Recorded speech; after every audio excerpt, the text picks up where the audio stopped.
Sir, ano pong masasabi nyo sa proseso ngayon ng PNP recruitment? Yung makakapasok na PNP na makukuha natin, pagpuproseso ng mga aplikante sa pamamagitan lamang ng QR code. Chief ng PNP Recruitment Selection Service, ano po ang mabisang payo nyo po sa ating mga police applicants ngayong kasagsagan ng 2025 PNP recruitment? Sa mga applicant natin sa Philippine National Police, isa lang ang mapapayo ko. There's only 3 things I am telling you. Meron din tayo ng regular quota na Wala po dito sa Philippine National Police Headquarters.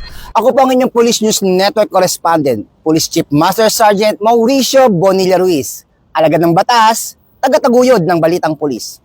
Police News Network, alagad ng batas, tagapagtaguyod ng Balitang Pulis, sandigan ng mamamayan, patnubay ng katotohanan.